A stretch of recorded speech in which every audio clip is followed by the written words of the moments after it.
I bought two set of patterns, one from Alpaca Pattern and the other one from Minnie's Crochet Friends. And I'm here to tell you what I loved about them and what I have struggles with. So stay tuned to check it out.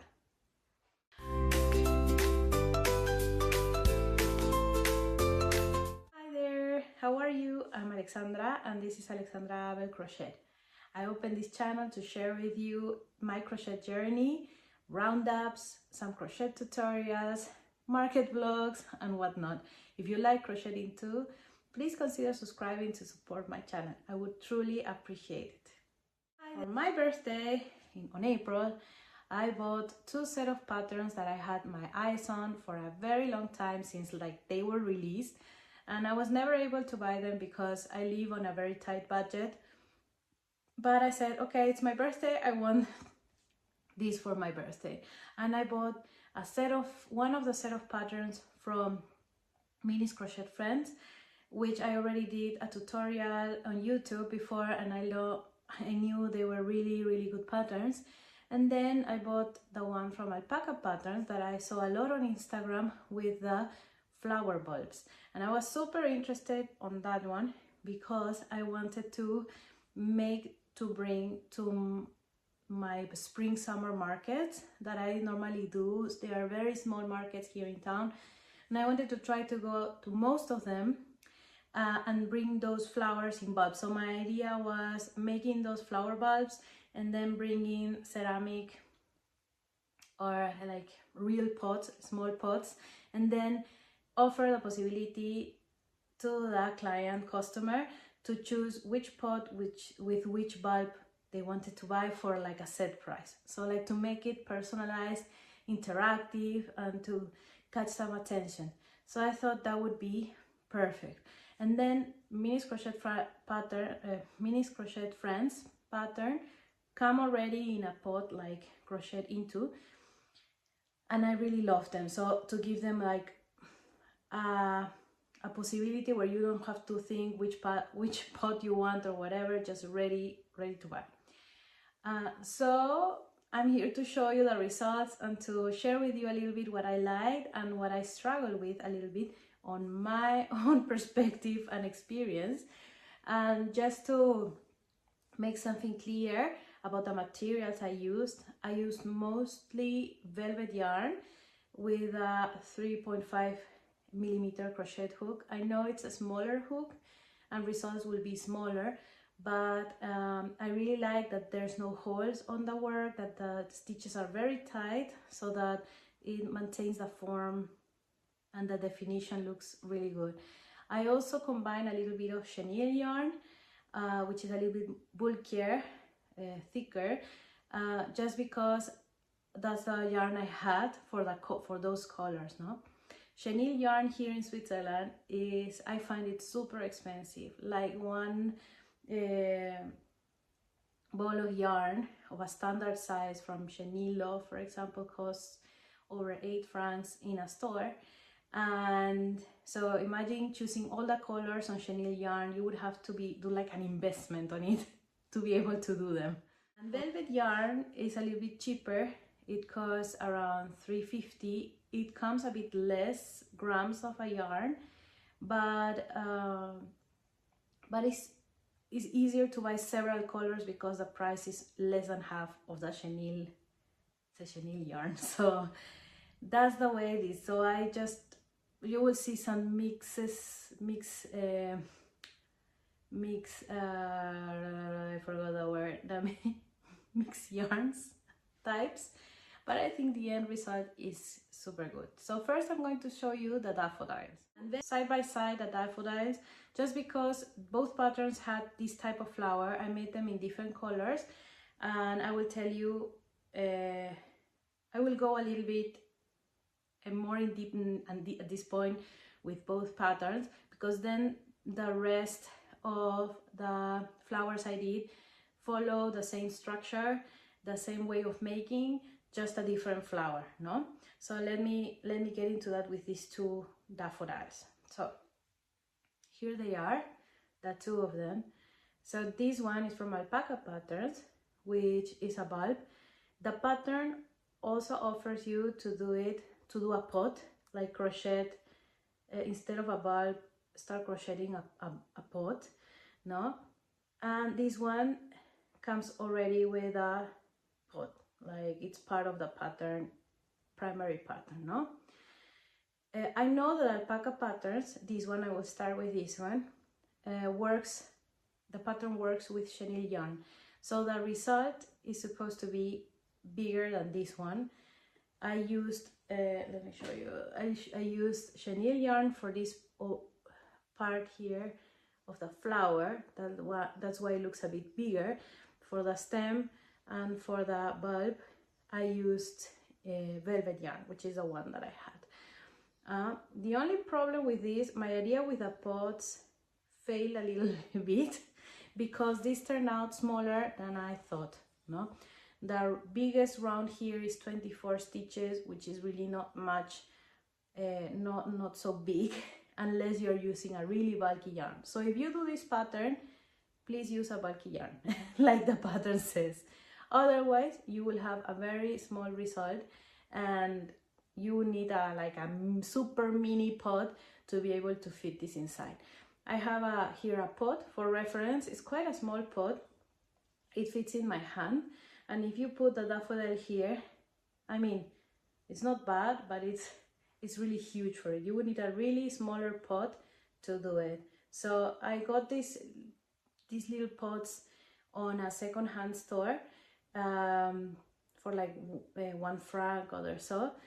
But then I can also do something else that would fit like my own size of plant or flower.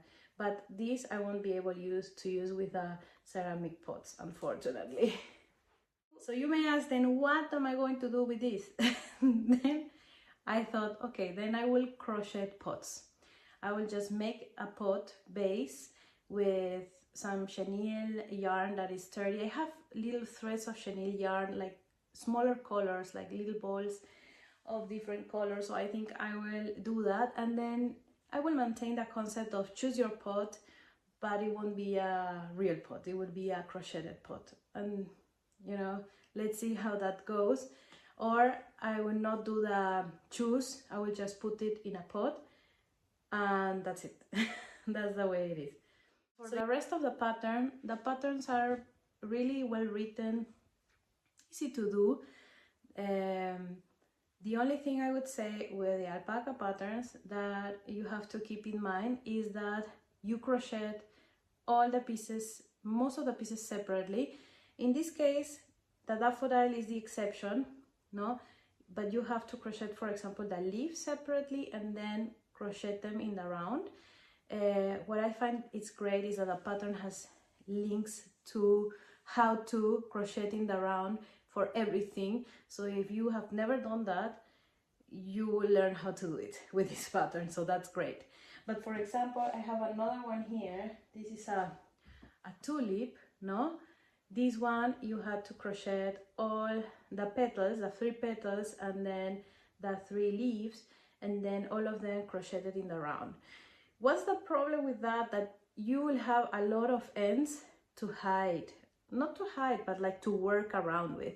So I didn't use my needle for nothing to weave nothing. I just continued crocheting and tried that the threads will stay inside, like in the middle. And the good thing is the leftover threads of everything, I use them as stuffing, so I saved on stuffing. But the bad news is that it was a bit uncomfortable to crochet around all the ends. I could have cut them shorter, but I was scared that they will just break apart or something like that. And the longer it stays, the better, to make sure that it works. Also, don't cut the ends too short, because I used some of the ends, for example, the ends of the flower petals, I use them to adhere them, attach them to the little bulb that it's here inside. Also the leaves, I used a piece of green from a thread from one of the leaves to secure them around. So that way you don't have to cut a new thread of color and then secure it and everything. And I felt it was more secure that I used the same thread of the piece to secure them on the stem and on the bulb and so on, you know. So that's something I did, and it was a bit easier, but it was not so comfortable to crochet with all the threads lying around. That was really not so comfortable for me. And just to move forward to Minis Crochet Trends pattern, I will show you the other two, the hyacinth, I think it's pronounced like that. I will put the name here, and no, this one is the hyacinth and this one is the crocus, if I'm not mistaken.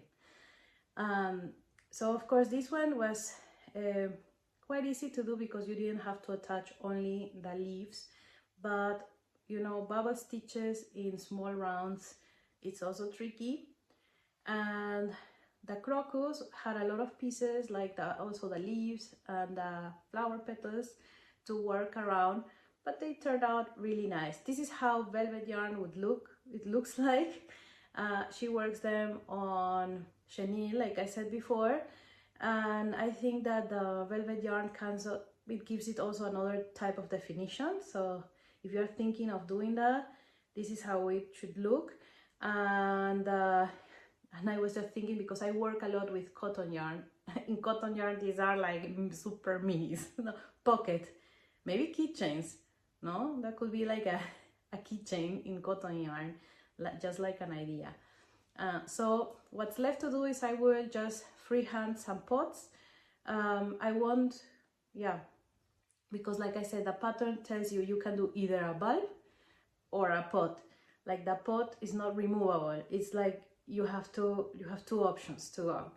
So I will freehand some pots, and let's see, I will show you next time how it looks. And as for Minis Crochet Friends, well, here I have this daffodil. It turned out really nice. I feel like, where is the other one? I feel like I like kind of these petals better as these ones.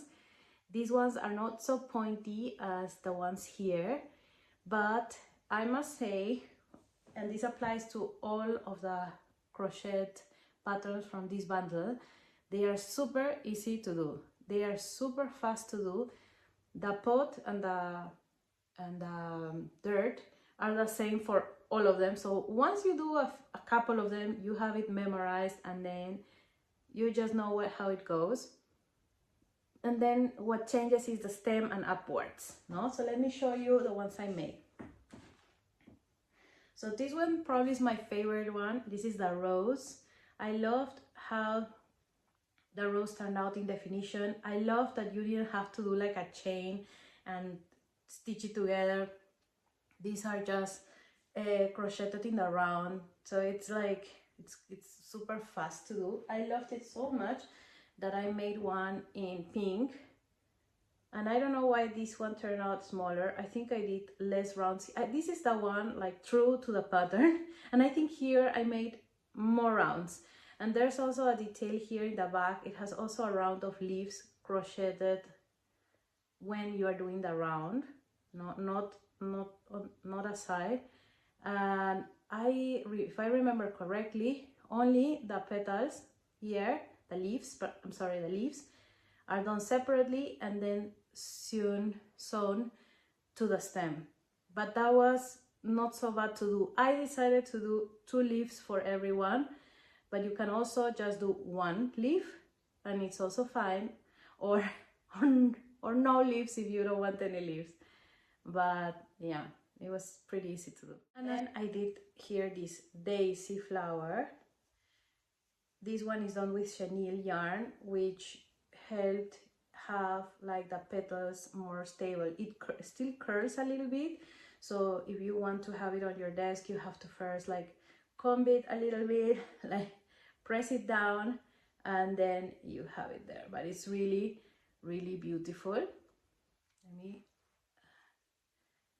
check the leaves. So super beautiful.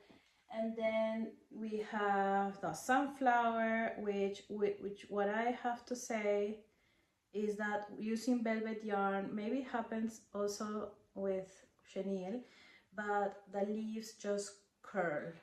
They naturally curl with this yarn. Maybe if you do it like in cotton yarn, in a thick cotton yarn, like an 8-thread cotton yarn, it will stay more like secure there. But I've noticed that with velvet yarn, and as you saw the daisy also with chenille yarn, it tends to curl a little bit.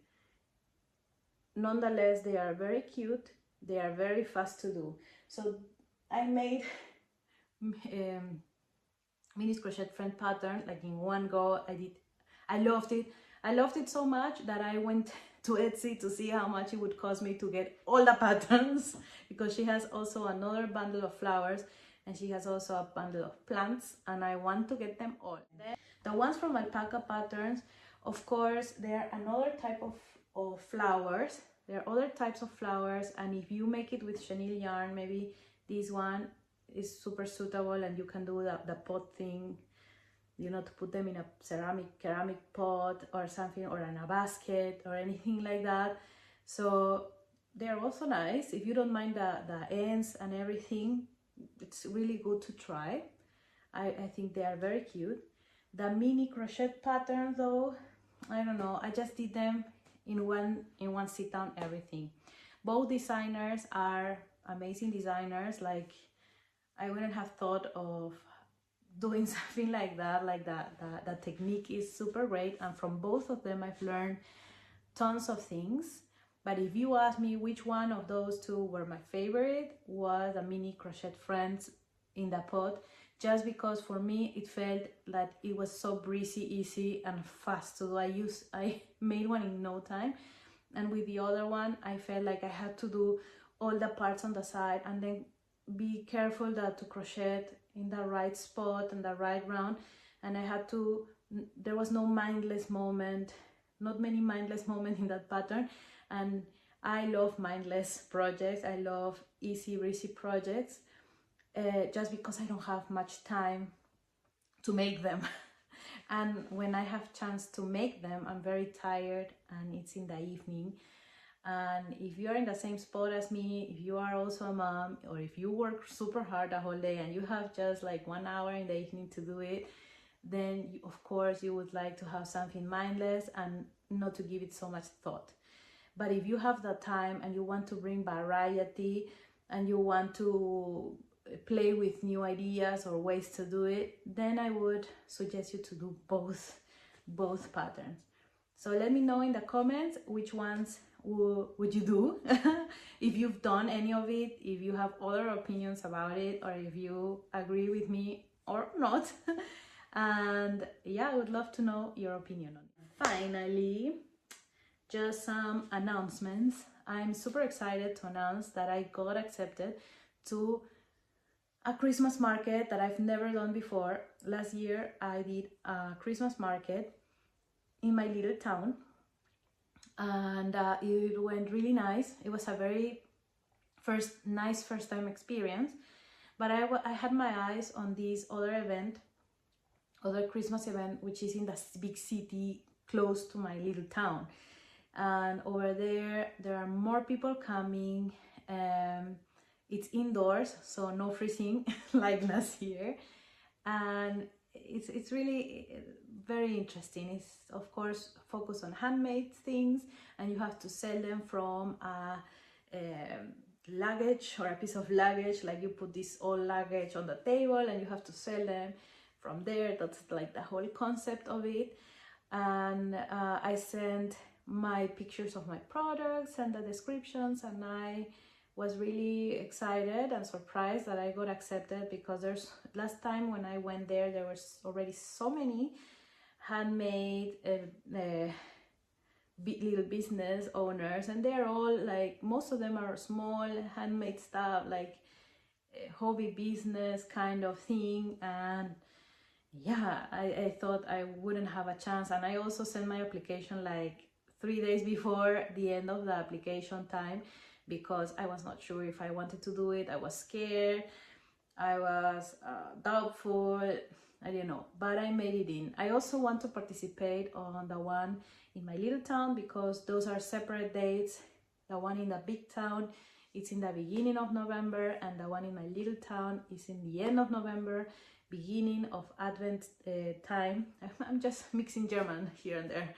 And because I focus on in my little town, what they specialize is in these Advent candles and crowns to put on the table, and they are so beautiful.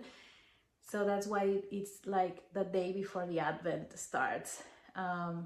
So I think it's great. Then I can prepare for both markets, and what doesn't sell in one, then hopefully it will sell on the second one. So I guess I will be starting market prepping for Christmas in June, not even in July, maybe in July, Christmas in July. So a lot of videos are going to come up with new patterns that I'm going to try for Christmas. I'm going to go back to my bestsellers of my last Christmas roundup, which is also on my playlist videos. And yeah, I'm going to try new things. Maybe I will do a couple of my own patterns. I have some ideas I want to put out there. So wish me luck. So as always, if you would like to support my channel, please consider subscribing and give it a like. And I hope to see you soon on the next video. Ciao, ciao.